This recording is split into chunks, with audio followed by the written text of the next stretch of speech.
जिसको श्री राहुल गांधी जी संबोधित कर रहे हैं। मैं आप सबका स्वागत करता हूं। सबसे पहले राहुल जी अपने ओपनिंग रिमार्क्स देंगे और जैसा हमने आपसे कहा है कि फिर हम बारी बारी से आपके सवाल जो हैं वो लेंगे। उसके लिए आपको अपना नाम पुकारने तक इंतजार करना पड़ेगा, तब तक आप अपने माइक्स म्यूट रखेंगे। आज इस विशेष पत्रकार वार्ता में फिर आपका स्वागत करते हुए मैं श्री राहुल गांधी जी से अनुरोध करूंगा कि वो अपनी बात शुरू करेंगे। आदरणीय राहुल गांधी जी। नमस्कार, आप सबका बहुत बहुत स्वागत। I'd like to welcome all my friends for this Zoom press conference, probably at least the first time I'm doing one. I'm going to be making some remarks today, and they should be taken in the spirit not of criticism, but of constructive support and advice. We are in a very serious situation, that is clear, and I think all political parties have to work together, and the people of India have to work together if we want to solve this problem and defeat this virus. Please feel free to ask your questions. दोस्तों, मैं agencies के से शुरू करूंगा और फिर बारी बारी से बाकी के दोस्तों से मैं पूछता जाऊंगा। आप सबके सवाल हमने नोट कर लिए हैं। I am starting with Shri Sanjeev Chopra of the PTI. Sanjeev ji, please unmute your mic and ask question.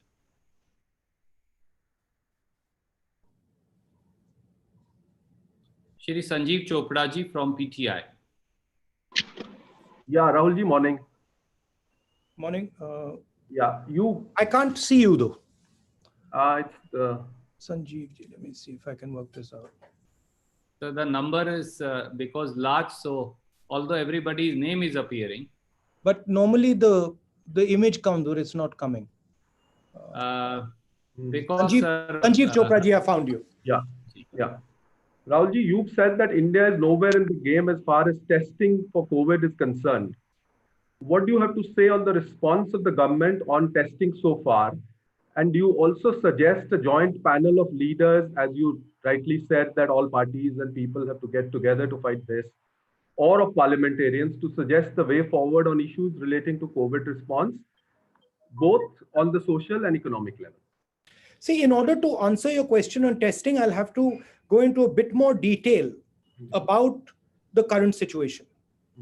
Before I start, I'd like to say that over the last couple of months, I've been speaking to large numbers of experts in India, abroad, in government, outside government, who have a very good understanding of what is going on.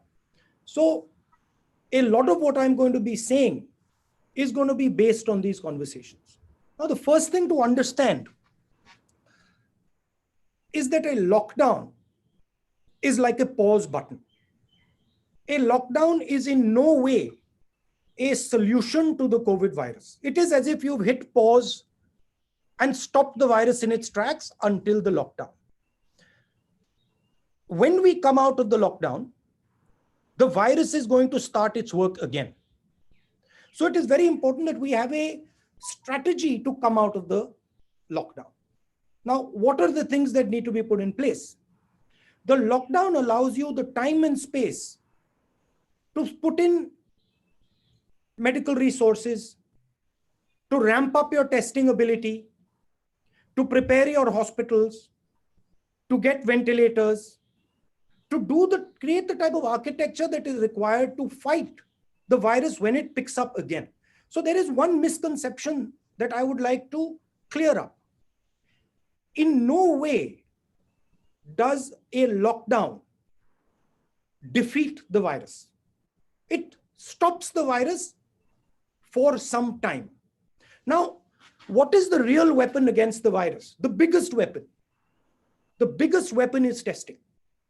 Testing at scale so you know where the virus is moving and you can isolate the virus, you can fight the virus, and you can target the virus. Now, I want to give you a few statistics on testing. I think our testing rate is 199 out of a million. And if you look at all the tests that we've done over the last 72 days, it works out to approximately an average of 350 tests per district. Now, this is in no way enough to tell you how the virus is moving. So the central theme is, if you want to fight the virus, you have to increase testing dramatically, and your testing has to go from chasing the virus to moving ahead of the virus. Means you have to move into random testing, and you have to start to preempt where the virus is moving. A lot of our testing is currently chasing the virus because we are identifying cases and then following the virus. With that type of testing, you will never be able to actually get a good image of what the virus is doing and where the virus is. So one advice to the government, and this is something that I've said and we've been saying, push testing aggressively, maximize testing, and use testing strategically. Use testing to assist the states in their fight. Use testing not simply to track patients who are infected, but to create a map of India to see where the virus is moving, identify hotspots using testing. So I'm proposing scaling up testing and using testing strategically. And I'm saying that the government of India currently, the testing levels are too low and they're not using testing strategically. Thank you, Sanjeev ji. Thank you, Rahul ji. I'm going to go to the next question. Siddharth ANI से अपना सवाल देंगे. सिद्धार्थ अपना mic unmute करिए. संजीव भाई अपना mic mute कर लीजिए. सिद्धार्थ जी from ANI. Good afternoon, Rahul sir. Let me find you, Siddharth ji, so that I can see. This is a bit complicated here. Siddharth ji.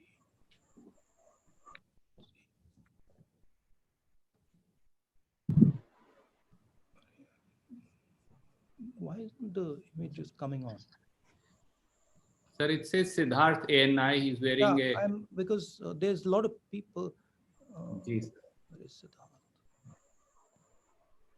Okay, Siddharth ANI, I found you. Siddharth ji, go ahead. Sir मेरा सवाल ये है कि आपकी party ये कह रही है कि आपने समय रहते, कांग्रेस ने, और आपको भी इस बात का श्रेय दिया जा रहा है कि आपने समय रहते सरकार को चेता दिया था, लेकिन तैयारी नहीं हुई. आज की बात अगर आप कह रहे हैं कि एक आप क्रिटिसिज्म के तौर पे नहीं, एक सजेशन के तौर पे देख रहे हैं, गवर्नमेंट की प्रिपेयर्डनेस को कैसे आप देखते हैं in regard fighting against covid, in regard with the economic condition अभी जो है और आगे आने वाले इकोनॉमिक चैलेंज जो हैं, उनके लिए सरकार की तैयारी को कैसे देखते हैं आप खुद एक एमपी हैं, आपने एमपी लेड फंड जो है से काफी वायनाड में जो आपका लोकसभा क्षेत्र है वहां पे चीजें पहुंचाई थी, लेकिन अब एमपी लेड को भी फ्रीज कर दिया गया है 2 साल तक. तो आप इन दोनों बिंदुओं पे आपका मैं सवाल चाहूंगा, क्योंकि टेस्टिंग का आप पहले बोल चुके. देखिए,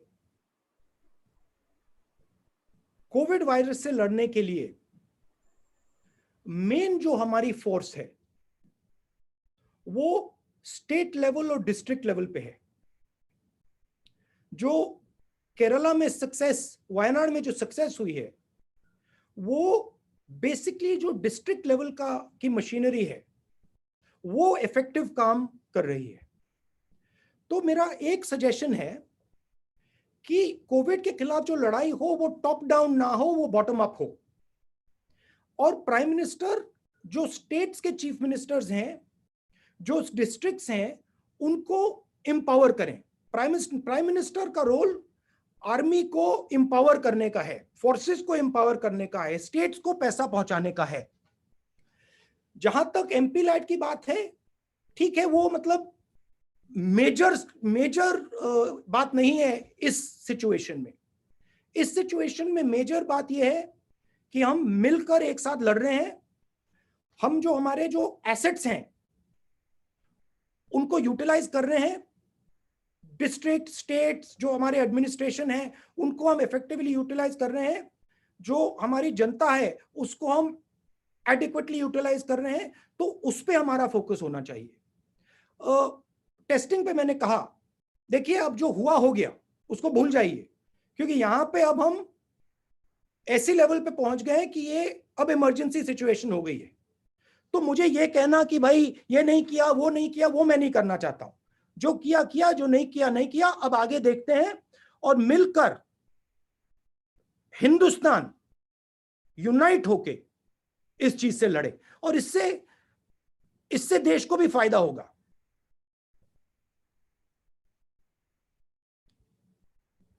मगर मेरा मेन सुझाव ब्लंट इंस्ट्रूमेंट्स ना यूज करें, न्यूआंस तरीके से स्ट्रेटेजिकली काम करें। आइडिया है कि भाई लॉकडाउन हो गया तो बात बन गई, नहीं, लॉकडाउन हुआ तो बात नहीं बनी है, बात पोस्टपोन हुई है। तो रिसोर्सेज को इफेक्टिवली यूटिलाइज कीजिए, रिसोर्सेज को स्टेट्स के हाथ में दीजिए, जीएसटी जो स्टेट्स को देना है वो दीजिए, चीफ मिनिस्टर्स और डिस्ट्रिक्ट्स से खुलकर कम्युनिकेशन कीजिए, उनकी जो डिमांड्स हैं उनको एक्शन कीजिए। तो ये डायरेक्शन की जरूरत है। शुक्रिया सिद्धार्थ जी। मैं अब पीटीआई भाषा से हक साहब सवाल पूछना चाहते हैं, तीसरी न्यूज एजेंसी से। हक साहब अपना माइक अनम्यूट करके क्या सवाल? जी सर। हाँ जी सर, मेरा सवाल ये है कि आपने 12 तारीख को ही आगाह कर दिया था, उसके बाद भी सरकार कदम नहीं उठा पाई है। तो हालांकि आपने कहा कुछ बोलेंगे नहीं, लेकिन लगता है कि जो 1,07,000 करोड़ का पैकेज है वो पर्याप्त है राज्यों के लिए जो दिया गया है कोरोना से लड़ने के लिए? कि जिस प्रकार से पैसा पहुंचना चाहिए, जिस स्पीड से पहुंचना चाहिए, वो नहीं पहुंच रहा है। मैं आपको 2-3 उदाहरण देता हूं। कोरोना से लड़ने के लिए आपको 2-3 स्ट्रेटेजिक चीजें एकदम करनी पड़ेंगी। दो फ्लैंक्स पे एक्शन चल रहा है, एक हेल्थ केयर मेडिकल, दूसरा इकोनॉमिक। थोड़ी सी मैं इकोनॉमिक स्फीयर की बात करता हूं। फूड शॉर्टेज आएगी, आने वाली है। आपके पास गोदाम में फूड सप्लाई है, उसको आप दीजिए। एकदम आप गरीब लोगों को फूड सप्लाई देना शुरू कीजिए। बहुत सारे गरीब लोग हैं जिनके पास राशन कार्ड नहीं है, उनको भी इंक्लूड कीजिए। तो फूड का एक सेफ्टी नेट तैयार कीजिए। न्याय योजना, डायरेक्ट पैसा 20% सबसे गरीब लोगों के बैंक अकाउंट में डालिए, प्रीएम्प्टिवली कीजिए। क्योंकि ये जो हमारी सबसे गरीब लोग हैं, जो वीकर सेक्शंस हैं, जो मैन्युअल लेबरर्स हैं, इनको प्रॉब्लम आएगी, आ गई है और आएगी। तो प्रीएम्प्टिवली फूड नेट बनाइए। मिनिमम न्याय योजना नाम मत यूज कीजिए, कोई और नाम दे दीजिए, बट मिनिमम फाइनेंशियल नेट तैयार कीजिए। बेरोजगारी आने वाली है, शुरू हो गई है, और जबरदस्त तरीके से लोग बेरोजगार होंगे। ठीक है, सेंट्रल जो रोजगार देते हैं कौन है? SME, small and medium industry. उनके लिए आप एक डिफेंसिव पैकेज तैयार कीजिए, उनको प्रोटेक्ट करने का एक पैकेज तैयार कीजिए। हमारी ऐसी कंपनीज हैं जो कनेक्टेड कंपनीज हैं, स्ट्रेटेजिक कंपनीज हैं, बड़ी कंपनीज हो सकती हैं, उनके लिए आप प्रोटेक्शन तैयार कीजिए। तो ये हुई इकोनॉमिक साइड पे। अब डिजीज साइड पे आप लॉकडाउन के बाद आपकी एग्जिट स्ट्रेटेजी क्या होगी, आपकी टेस्टिंग स्ट्रेटेजी क्या होगी, आपकी मेडिकल स्ट्रेटेजी क्या होगी, आप पीएचसीज को, हॉस्पिटल्स को रैंप अप कैसे करोगे?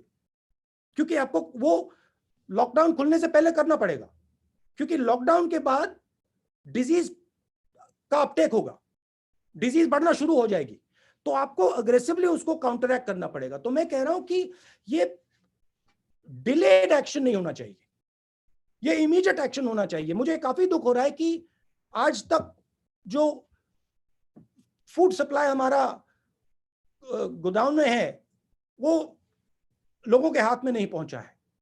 मुझे थोड़ा डिस्कम्फर्ट हो रहा है कि जो हमारी स्मॉल एंड मीडियम इंडस्ट्रीज हैं उनको आज मालूम हो जाना चाहिए कि उनके लिए क्या किया जा रहा है, क्योंकि ये अब नेशनल इशू है, सिक्योरिटी इशू है। थैंक यू हक साहब। IANS न्यूज एजेंसी से सईद जी आप अपना सवाल पूछेंगे और फिर हम अलग अलग पत्रकार मित्रों के पास जाएंगे। सईद जी अनम्यूट करिए अपना mic please. Sayeed ji IANS से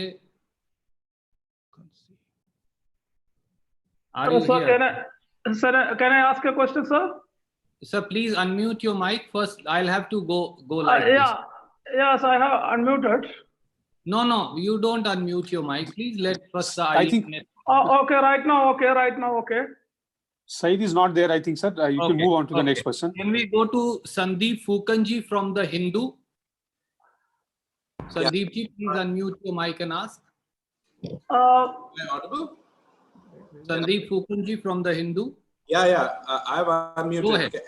Go ahead. Yeah. You are audible. Go ahead. Yeah, Mr. Gandhi, in your tweet sometime back, and also in your letter to Prime Minister, you had suggested that India should prepare an India-specific policy. Yes.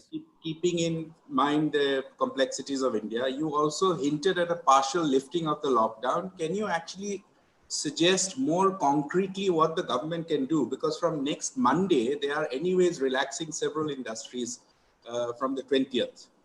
So you have some concrete suggestions in mind to offer?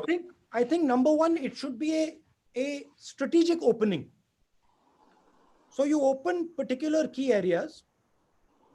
You use testing to identify, and this is where the point of ramping up testing is important.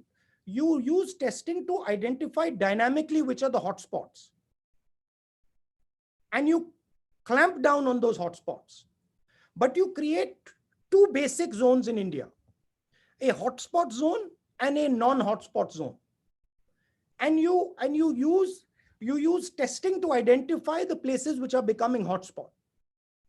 So you make sure that if any zone is moving from a non-hotspot zone in terms of the disease, you immediately clamp down. So that would be how you would think about it. Because realize that at one level, when you lock people up, the disease gets locked up. When you open the door, the disease will come rushing out. So that was on the medical side. There is going to be a massive financial backlash that is going to come. You're going to see the first waves of unemployment, and then that will start to spiral. You will see massive pressure coming on our financial system. So you will have to set up structures and manage your funding so that you don't get caught. Suppose you spend all your money right now immediately, and then you have a financial crisis. Later in a few months, you've got a real problem. So you have to think strategically and you have to move strategically. Certainly you have to spend a significant portion of your money in protection of people. See, for us, life is the most important thing. And we cannot simply let our people be under these circumstances. So we have to protect human life. But we also have to make sure that we, in protecting them from the virus, that we don't destroy our economy completely. So it is a dynamic, constantly moving strategy. That is why I get worried when I see very blunt instruments. I would have liked a lot more power decentralized to the states. I would have liked a more detailed conversation between the states and the Prime Minister with regards to the strategy with the lockdown. But fine. I mean, there's a particular style that Modi ji has, which is fine. One can work around that style. Thank you, Sandeep ji. Can we have from Hindustan Time, Aurangzeb ji? Can you unmute your mic and ask question, please? Hindustan Times. Sir, he may not be there in the video. You can. Okay. He sent you the question. You can ask the question that he sent you. I'll then, sir, read out the question that he has sent to us. Aurangzeb ji from Hindustan Times wanted to ask, everybody accuses the PM of centralizing everything, centralizing everything, but he has been engaging with chief ministers as well. What do you have to say? Also, have you suggested your CMs to deal with migrant population specifically? That's the question, sir. Sorry, can you repeat the first part, the control Yes, part? sir. Aurangzeb from Hindustan Times sir, wanted to ask, everybody accuses the Prime Minister of centralizing everything and controlling it, but he has been engaging with the chief ministers, including those of the opposition. What do you have to say? And secondly, he said that, what's your suggestion to deal with the migration population? The best line I have heard in my conversations was that COVID cannot be controlled, it has to be managed. It has to be dynamically managed. And if you manage it properly, then you will be able to fight it back. But if you try to control it, you will not be able to control it.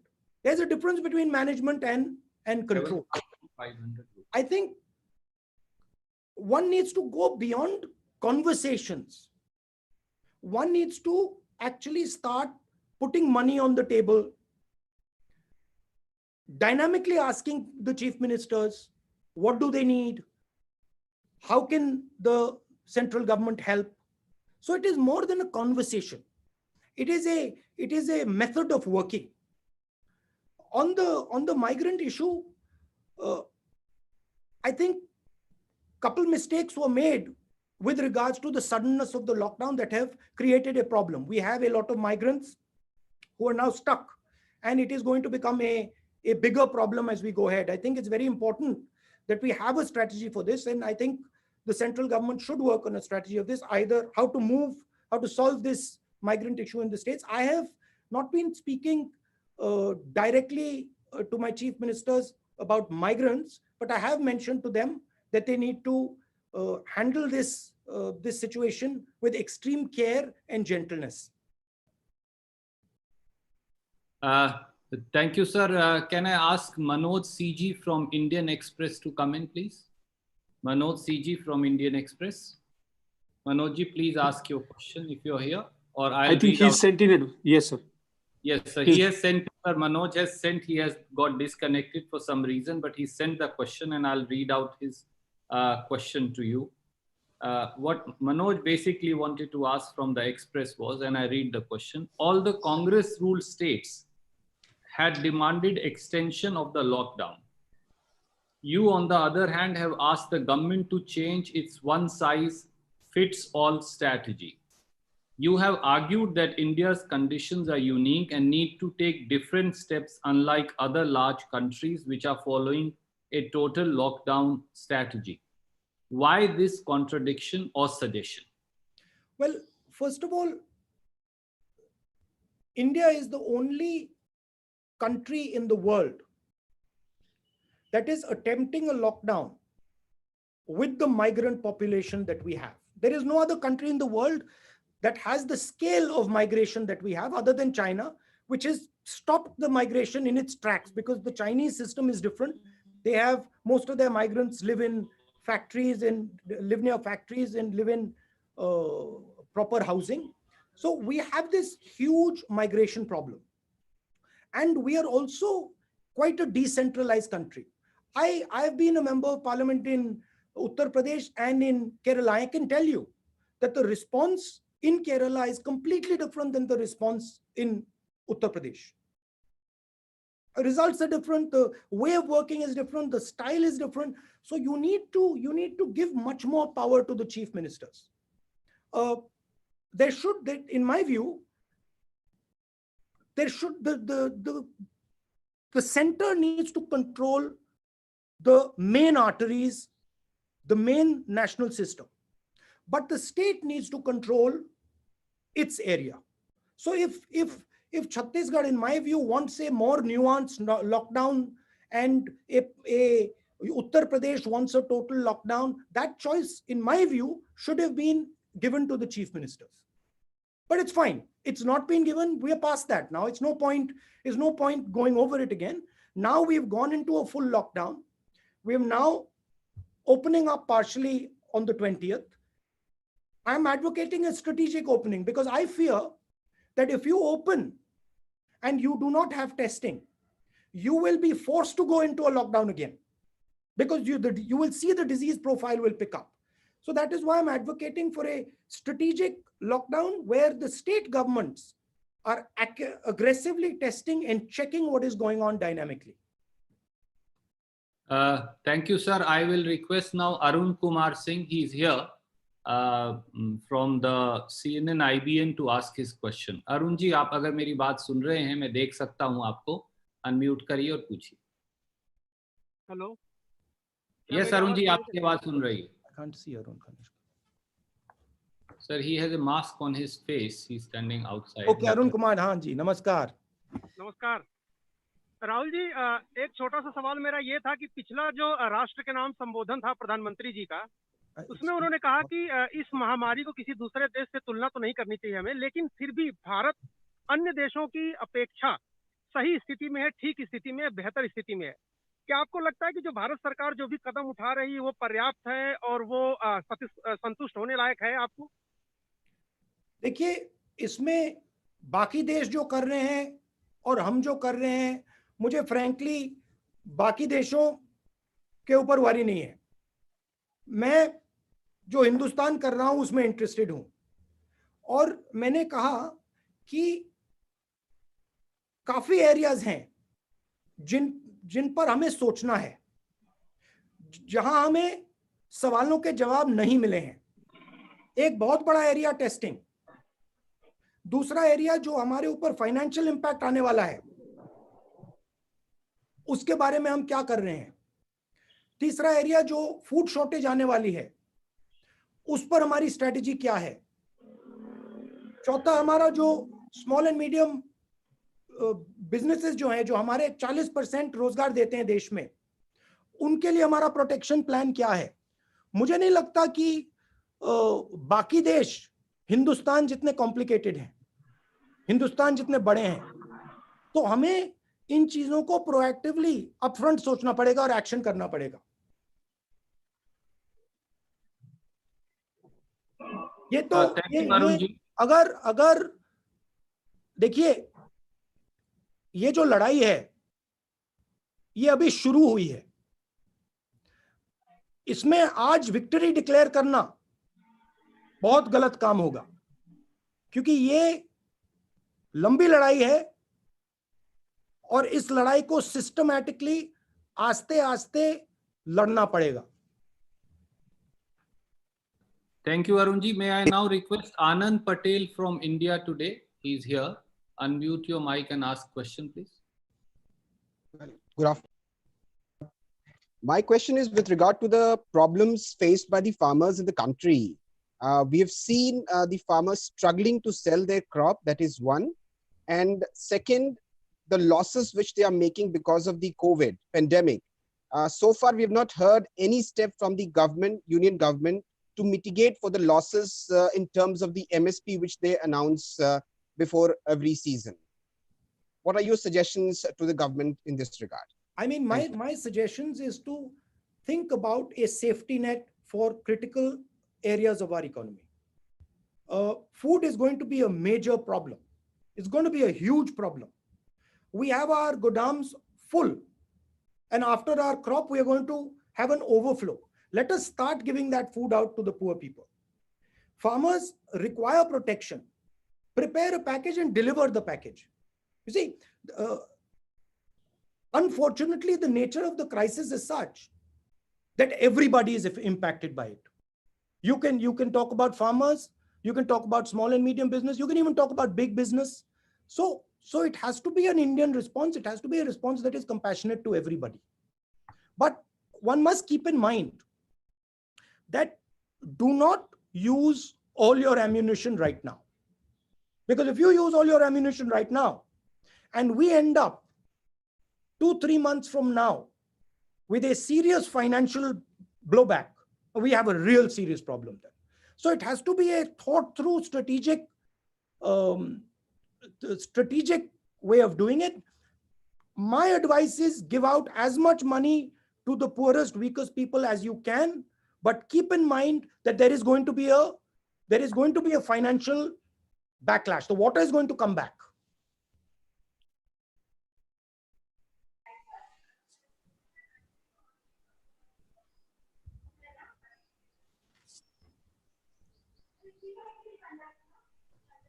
Next question. Sorry, Mausmi ji, you are here. Sorry, I apologize. My mic got muted. Mausmi Singh from Aaj Tak is here. Mausmi ji, please ask your question. I can see you. जी राहुल जी नमस्कार, आपको मेरी आवाज मिल रही है? हाँ जी जी राहुल जी, लगातार आप testing पर स्ट्रेस दे रहे हैं। आपने कहा टेस्टिंग टेस्टिंग टेस्टिंग और टेस्टिंग होनी चाहिए, ये प्रधानमंत्री भी कह रहे हैं। रैपिड टेस्टिंग किट लगातार उनका शेड्यूल 3 से 4 बारी डिले हुआ है और आखिरकार चाइना से कंसाइनमेंट आज पहुंचने वाला है, जो कि एक बड़ी भूमिका अदा कर सकता था इस लड़ाई में। उधर चीन से जो सामान आ रहा है, चाहे प्रोटेक्शन गियर्स भी हो, वो बहुत खराब क्वालिटी के आए हैं और रिजेक्ट भी किए गए सरकार द्वारा। मेरा सवाल सीधा है कि आपको लगता है फेलियर कहाँ है, चीन की भूमिका में है या सरकार की भूमिका में? और दूसरा, लगातार गैर भाजपा शासित राज्य ये आरोप लगा रहे हैं कि टेस्टिंग किट को लेकर उनके साथ भेदभाव किया जा रहा है, चाहे वो महाराष्ट्र हो या बाकी राज्य हो, और उनको कम मिल रहे हैं टेस्टिंग किट। तो इस पे मुझे जवाब चाहिए था आपसे। देखिए, एक बार डिजीज चालू हो गई तो ऑब्वियसली सब देशों ने अपनी जो टेस्टिंग किट्स मंगानी थी वो मंगानी शुरू हो गई। तो आज टेस्टिंग किट्स का जो सप्लाई है वो लिमिटेड है, वो रियलिटी है। अमेरिका भी टेस्टिंग किट्स चाहता है, यूरोप भी टेस्टिंग किट्स चाहता है, सब देश टेस्टिंग किट्स चाहते हैं। उस सिचुएशन में हिंदुस्तान के हाथ में टेस्टिंग किट्स नहीं पड़ रही हैं। जो आप रैपिड टेस्टिंग किट्स की बात कर रहे हैं वो भी मिनिस्क्यूल नंबर ऑफ किट्स हैं। तो हमें कोई ना कोई तरीका निकालना पड़ेगा। अब ठीक है, अब हम यहाँ हैं, अब मैं ये नहीं कहना चाहता हूं कि भाई इसलिए यहाँ है, क्यों यहाँ है, मगर कोई ना कोई तरकीब तो निकालनी पड़ेगी कि हम टेस्टिंग एट स्केल कर पाए। क्योंकि अगर आप कोविड से लड़ना चाहते हैं, बिना टेस्टिंग एट स्केल आप लड़ ही नहीं सकते। आपको यही नहीं मालूम होगा कहाँ है बीमारी, कहाँ है। मान लो आपने हॉटस्पॉट एरियाज बना दिए और नॉन हॉटस्पॉट एरियाज बना दिए। अगर आप नॉन हॉटस्पॉट एरियाज में टेस्ट ही नहीं कर पा रहे तो आपको मालूम ही नहीं कि वो हॉटस्पॉट कब हो जाएगा। तो अगर आप एक ग्रेजुएटेड स्ट्रेटजी चाहते हैं तो आपको टेस्टिंग की तो जरूरत ही है, क्रिटिकल है। अब मैं ये नहीं कहना चाहता हूं कि क्यों नहीं हुआ है, मैं ये कहना चाहता हूं कि आज से पूरा दम लगा के पूरा हिंदुस्तान टेस्टिंग तेजी से करे। और टेस्टिंग के प्रॉक्सीज भी हो सकते हैं। तो सिर्फ टेस्टिंग किट ही नहीं है, और तरीके भी हो सकते हैं, मगर स्ट्रेटेजिकली करना है। सिंपल तरीके से नहीं होगा कि भाई स्ट्रेटेजिकली सोचकर। Testing is our main weapon against the virus. It is a strategic weapon. It has to be used like a strategic weapon. Currently, as I said, we are chasing the virus. किसी को virus हुआ, हमने test किया, फिर हम उसके पीछे दौड़ रहे हैं। बिना रैंडम टेस्टिंग आप वायरस के पीछे ही दौड़ते रहोगे और वायरस आपके आगे निकलता जाएगा। जब आप रैंडम टेस्टिंग करोगे तो आप वायरस को रोक पाओगे। सर, गैर भाजपा शासित राज्यों वाला सवाल था। क्या था? गैर भाजपा शासित राज्यों वाला सवाल था कि उनका आरोप है कि भेदभाव हो रहा है टेस्टिंग किट्स के मामले में, पीपीई के मामले में। महाराष्ट्र के स्वास्थ्य मंत्री ने भी ये आरोप लगाया था कि महाराष्ट्र में किट नहीं आ रहे हैं। मैं वो कमेंट कर रहे हैं, इस पे मैं कमेंट नहीं करना चाहता हूँ। Thank you. Uma Shankar ji from NDTV is here. Uma Shankar ji, आपका सवाल था, कृपया पूछिए। उमा जी, आपको मेरी आवाज आ रही है? जी, आपको मेरी आवाज आ रही है? आ रही है। Ask your question please.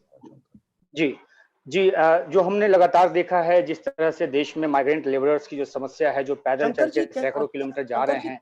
Shankar ji, can you just move your hand so I can see you? I have got lot of. आपको मेरी आवाज आ रही है? अब मैं दिख रहा हूँ? I can't see. Lal shirt में हूँ मैं। The gentleman in maroon shirt. हाँ, मिल गए। हाँ, ठीक है, थैंक यू। जी, मैं ये पूछना चाह रहा हूँ कि जिस तरह से माइग्रेंट लेबरर्स की जो समस्या आई है, सैकड़ों किलोमीटर चल के वो घर तक पहुंचे हैं, बहुत सारे पहुंच गए हैं, लेकिन लाखों की तादाद में अब भी कई जगहों पे बंद हैं लॉकडाउन में। राज्य सरकार या केंद्र सरकार लाख कोशिश कर रही है उन तक मदद पहुंचाने की, लेकिन उस मात्रा में मदद पहुंच नहीं रही है। तो क्या आपका सुझाव होगा कि उन लोगों को किसी एक तरीके से एक मेडिकल मेथड अपना के स्पेशल ट्रेन के जरिए अपने इलाकों तक पहुंचने दिया जाए, तब जाकर वहां पे जो मेडिकल प्रोटोकॉल है वो फॉलो किया जाए, चाहे उनको वहां क्वारंटीन रखा जाए? तो इस तरह की आप सुझाव देंगे? क्योंकि देखने में आता है कहीं कहीं हजारों की हजार तादाद में मजदूर अचानक से निकल आते हैं और सोशल डिस्टेंसिंग जैसे नियम की धज्जियां उड़ जाती है। तो क्या आपका ऐसा कोई सुझाव है कि सरकार उनको घर तक पहुंचने दे, कोई भी एक तरीका अपना के, बिल्कुल तरीके के साथ? देखिए, ये एक टेक्निकल क्वेश्चन है और बहुत सारे एक्सपर्ट्स हैं जो इसका जवाब आपको दे सकेंगे।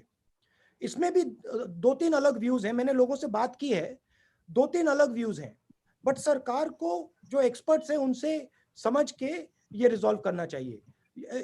इस सवाल का जवाब देने के लिए मैं मतलब एक्सपर्ट नहीं हूं। Supriya Bhardwaj from TV9, I can see you, Supriya ji. Will you unmute and ask your question?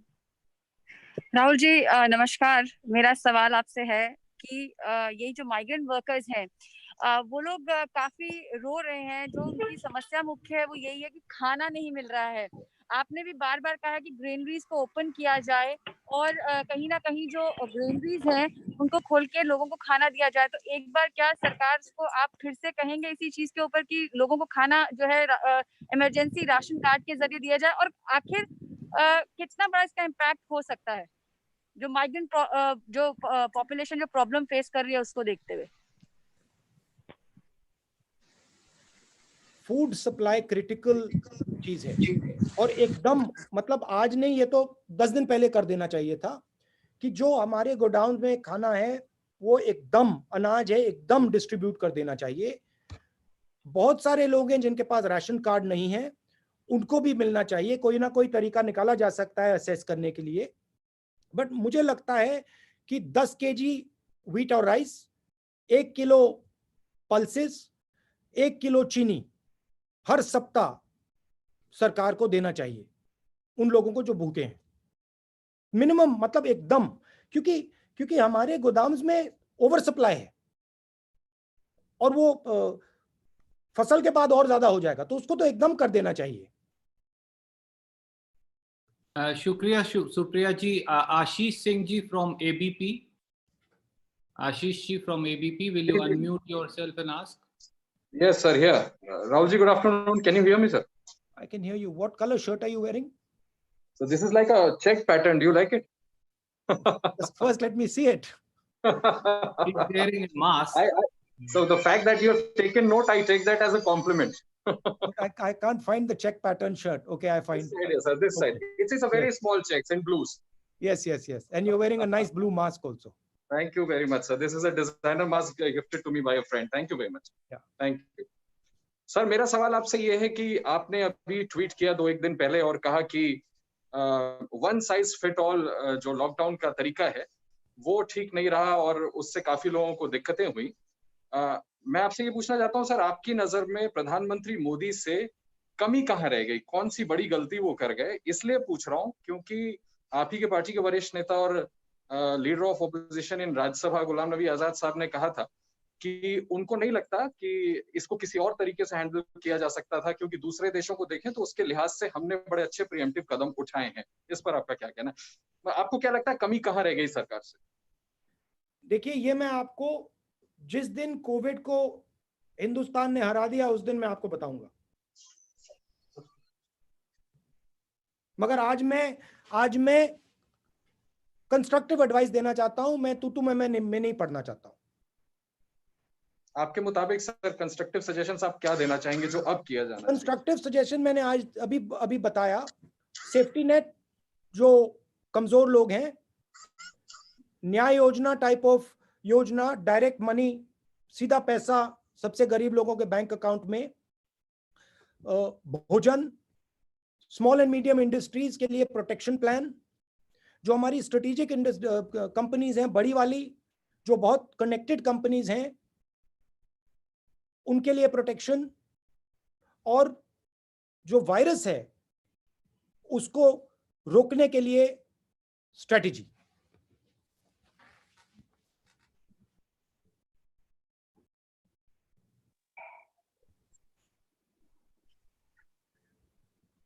इसमें गो अहेड सर।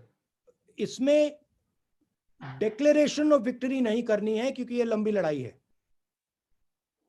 इसमें सबको मिलकर एक साथ लड़ना है। मैं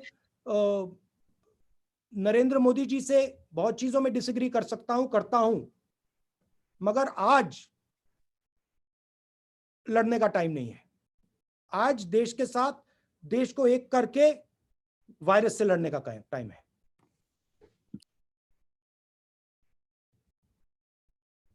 और अगर हमने, देखिए ये सब नेगेटिव भी नहीं है, किसी को डरने की जरूरत नहीं है, क्योंकि अगर हमने एक साथ ये काम कर दिया तो हिंदुस्तान दूसरी जगह पहुंच जाएगा, बहुत पॉजिटिव रिजल्ट आएगा, बहुत फायदा मिलेगा। ये एक प्रकार से हमारे देश के लिए टेस्ट है और हमें इस टेस्ट को एम्ब्रेस करना चाहिए। डरने की कोई जरूरत नहीं। ये इसको बहुत आसानी से हिंदुस्तान हरा देगा अगर हिंदुस्तान एक साथ खड़ा होगा।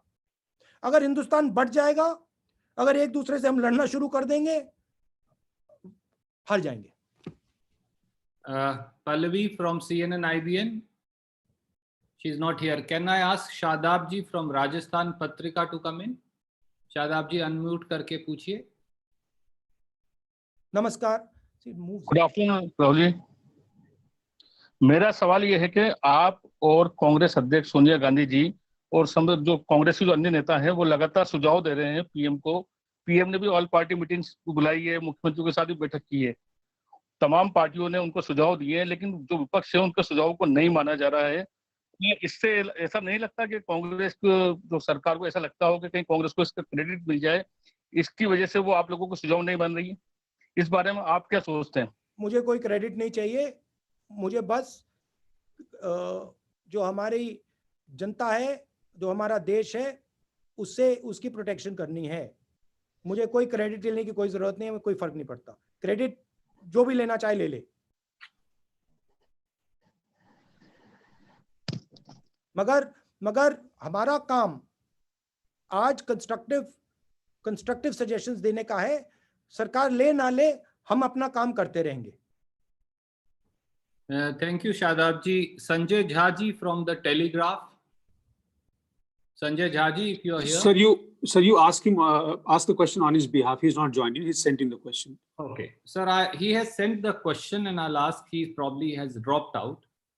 He says, post-corona crisis, do you fear the nature, even the structure of Indian democracy could change?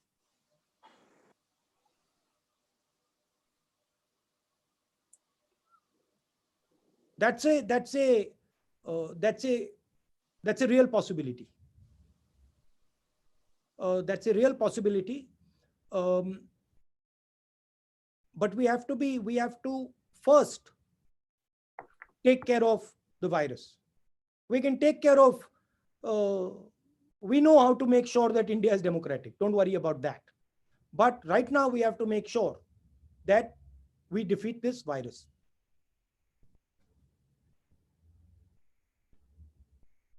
Unmute yourself, Sandeep sir. Unmute yourself. Thank you, sir. Samia from Times Now. Samia, you were here. Yes, sir. I'm right. If you can hear me. Sir, my question is basically pertaining to the health of the migrant workers also, for that matter. Not much has been spoken about that. They are living in camps and in what conditions they are living. And my second part to it is, like, while the government has been claiming that WHO has lauded all the work done by the government, do you think the financial package announced so far is adequate and sufficient? I think we need to be much more liberal with the amount of money that we are giving our people, because it is a question of protecting them and protecting our economic structure. So I don't think we should be penny pinching right now. The amount of money that is being given is nowhere near adequate. I think we need to significantly increase the amount of money. And just my other question was about the health of the migrant workers. Yeah. Now you see, one of the issues with a complete lockdown in a country like India is that a complete lockdown in Islam is practically not enforceable. So you have completely different problems in Islam than you have in a place where people are living separately in, you've disappeared, separately in buildings. This migrant labor issue is a very serious issue. One needs to think about it, work on it, and resolve it. I mean, there's some people who are suggesting moving the migrant laborers. Some people are suggesting don't move them, give them food, give them assistance where they are. Whichever choice the government chooses, they need to act on it quickly, because if they do not act on it quickly, we will see social unrest developing very fast in this country. Look, the thing is, you cannot blame people. You see, one of the conversations I've been having with the chief ministers, you cannot blame people in this situation. So you have to be compassionate with people. And if people are coming out, there is a very valid reason for them to come out, because they are starving. So you have to fix that reason. So I think we have to, as a government, our government has to be very, very compassionate and sensitive to these feelings. It has to respond to them quickly. Unmute yourself, sir. Unmute yourself. Sorry, शुक्रिया। संजय मिश्रा जी, दैनिक जागरण से, कृपया अपना सवाल पूछिए। Sir, आप उनके behalf पे पूछ लें, वो हमसे जुड़े नहीं हैं। जी सर, उनका सवाल ये है कि आपने कहा कि एक स्ट्रैटेजी होनी चाहिए, तो आपके हिसाब से 3 सबसे अहम स्ट्रैटेजी क्या होनी चाहिए कोविड-19 से लड़ने के लिए? इसको आप दो पार्ट्स में डिवाइड कर दीजिए, इकोनॉमिक और हेल्थ। हेल्थ की साइड पे आपने पॉज बटन दबाया है। जब आप पॉज बटन को हटाएंगे, डिजीज तेजी से दौड़ेगी, तो उसके लिए आपको पूरा प्रिपरेशन पॉज बटन हटाने से पहले करना पड़ेगा।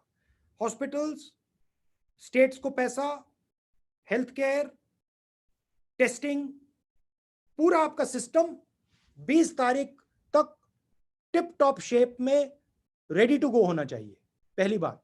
दूसरी तरफ फाइनेंशियल प्रोटेक्शन, गरीब लोगों के लिए सेफ्टी नेट, आधार जैसा सिस्टम जहां हम सबसे गरीब लोगों के बैंक अकाउंट में सीधा पैसा डालें, फूड सिक्योरिटी का सिस्टम, जो हमारा अनाज पड़ा हुआ है उसको डिस्ट्रीब्यूट करें, राशन कार्ड का मैंने पॉइंट बताया, स्मॉल मीडियम इंडस्ट्रीज को उनसे बात कीजिए और जल्दी से जल्दी उनके लिए एक फाइनेंशियल पैकेज या स्ट्रेटजी तैयार कीजिए, और जो हमारी स्ट्रेटेजिक कंपनीज हैं उनको भी कोई ना कोई आपको प्रोटेक्शन देना पड़ेगा। सर, वेरी वेरी एक और बात है, इसमें एक और बात है, माइंडसेट। सबसे जरूरी बात, डिक्लेयरिंग विक्ट्री की माइंडसेट में नहीं आना चाहिए। माइंडसेट ये होना चाहिए कि हम लास्ट मिनट तक कोविड से लड़ेंगे और इसको इरेडिकेट करेंगे। Premature declaration of victory is fatal. Thank you, sir. Very quickly, now we'll take a few more questions. Raman from News 24. Raman ji, please unmute करके सवाल पूछिए। Raman from News 24. सर, मैं उनका सवाल पूछ लेता हूँ, शायद है नहीं। ठीक है। हाँ रमन जी, पूछिए। राहुल जी, मैं ये पूछना चाहता हूँ, आपने कहा कि सिर्फ लॉकडाउन से समस्या का समाधान नहीं हो सकता, कोविड-19 से लड़ाई नहीं लड़ी जा सकती, तत्काल एक राहत की बात जरूर हो सकती है, लेकिन टेस्टिंग के बिना ये संभव नहीं है। हमने देखा कि भारत के कुछ हिस्सों में एक समुदाय विशेष के लोग काफी डरे हुए हैं, सहमे हुए हैं। उनके पास जब पुलिस जाती है, डॉक्टर्स की टीम जाती है, नर्सेस की टीम जाती है टेस्टिंग के लिए, वो उन पे पथराव करते हैं। कई देश के बड़े नामी गिरामी लोगों ने उनसे अपील की है कि टेस्टिंग के बिना आप इस लड़ाई को नहीं लड़ सकते हैं। सलमान खान का भी मैं सुन रहा था कि उन्होंने अपील किया। क्या कांग्रेस पार्टी के पूर्व अध्यक्ष लोगों से अपील करेंगे कि ऐसे लोग जब उनके पास आए टेस्टिंग के लिए, वो बिल्कुल डरे नहीं, उनको टेस्टिंग का मौका दें, उनको पूरी तरीके से सहयोग करें? टेस्टिंग से किसी का नुकसान नहीं होने वाला है। टेस्टिंग से बीमारी के बारे में इंफॉर्मेशन मिलती है और लार्ज स्केल पे टेस्टिंग किया जाना चाहिए। देखिए, सबसे जरूरी चीज, अगर बीमारी से लड़ना है तो हिंदुस्तान को एक होना पड़ेगा। जात को, धर्म को, एज को, सब चीज को भूलकर एक होना पड़ेगा। जहां भी हिंदुस्तान ने बीच में लड़ाई की वहीं वीकनेस शुरू हो जाएगी। तो सबको एक एक करके आगे ले जाना पड़ेगा। आपने स्ट्रेटजी के क्वेश्चन का एक सवाल पूछा था, मैं उसमें एक और बात कहना चाहता हूं।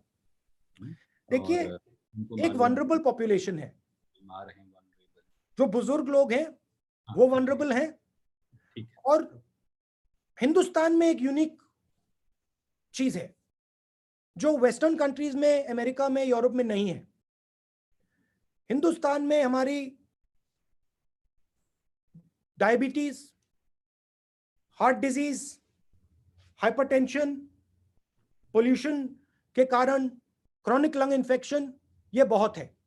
और ये सिर्फ बुजुर्ग लोगों में नहीं है, ये मिडिल एज लोगों में और जवान लोगों में है, मिडिल क्लास में है। तो जिन लोगों को रिस्क है, जिन लोगों को ये बीमारियां हैं, जो लोग बुजुर्ग हैं, उनके लिए नॉन हॉट जोन में प्रोटेक्शन देना बहुत जरूरी है। उनको इन्फॉर्म करना, उनको बताना कि वो रिस्क में है, उनको ये बहुत जरूरी है, और स्ट्रेटेजिकली ये काम करना पड़ेगा। क्योंकि मुझे लगता है कि ये यूरोप और अमेरिका में बुजुर्ग लोगों की बीमारी है, मगर हिंदुस्तान में ये सिर्फ बुजुर्ग लोगों की बीमारी नहीं होगी। मुझे लगता है कि पॉसिबिलिटी है कि ये युवाओं की और मिडिल एज लोगों की भी बीमारी हो सकती है, जिनको डायबिटीज है, जिनको हाइपरटेंशन है, जिनको हार्ट डिजीज है। तो उनके लिए भी स्पेशल सोच होनी चाहिए। स्ट्रेटेजिकली हमें सोचना चाहिए कि इनको हम कैसे मतलब अलग रखेंगे लॉकडाउन खुलने के बाद। Thank you, sir. There is an important question coming from one of the pink papers, that is Business Standard from Arches. If he is here, will you ask the question? Otherwise, उन्होंने सवाल पूछा है। जी sir, आप पूछ लें उनके behalf पे। Sir, उन्होंने पूछा है that the economic slowdown has weakened many Indian corporates, making them attractive targets for takeovers. Do you feel that the government must not allow foreign interests to take control of Indian corporates? I think there are strategic areas that we need to be very careful of. I think he's right. This has weakened our system, and this is hopefully a temporary weakness, but we need to be careful that people do not take advantage of this opportunity and pick up stakes in strategic areas that are important to our country. Absolutely. Thank you, sir. There are many friends. I have close to 200 questions still pending, but I'm sure you will be now interacting more frequently. So I would now, on your behalf and on behalf of the All India Congress Committee, like to thank all our journalist friends, and also thank you for this interaction. I'd like to say a couple things, Randeep. If you want me to do this on a regular basis, I'm happy to do it. If the journalists would like me to do that, I'm happy to do it. I just want to tell the people of India that you have nothing to worry about. You might be feeling that this is a very scary experience. We've never been locked up in our house. What is going to happen to us? I want you to know that this country is bigger than any disease. This country knows how to deal with much bigger challenges than the one we are facing. So I want you to think about this with a sense of confidence. If we are able to overcome this, it will put us actually in a much better place. It is challenging, it is difficult, but we will do it together. I am absolutely convinced that we will succeed. We will defeat this virus, and India will come out at a better place. As a member of the opposition, I want to give support to the government, to all the governments, not just the national government, but the state governments. And I want to tell all the people who are fighting this battle that we are very proud of you. And we know the difficulties that you're going through, the trouble that you're going through. I think one of the things that hasn't been mentioned in this press conference, protective equipment for doctors and nurses. This is something that absolutely has to be delivered because they are at the forefront of this fight. But we must not deal with this through fear. Fear is not the prism we should use. The prism we should use is confidence. We are a great nation and we're going to win this fight. And we will come out much better on the other side. Thank you very much. I'd like to say that little थोड़ा हिंदी में बोल देता हूँ. जी sir, Hindi में बोल. देखिए,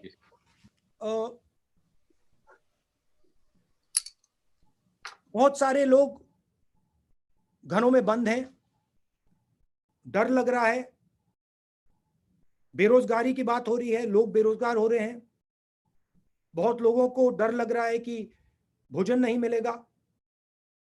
और मैं आप सबसे कहना चाहता हूं कि डरने की कोई जरूरत नहीं है. हिंदुस्तान इस वायरस को बहुत आसानी से हरा देगा, मगर हिंदुस्तान को मिलकर काम करना पड़ेगा, एक होकर काम करना पड़ेगा.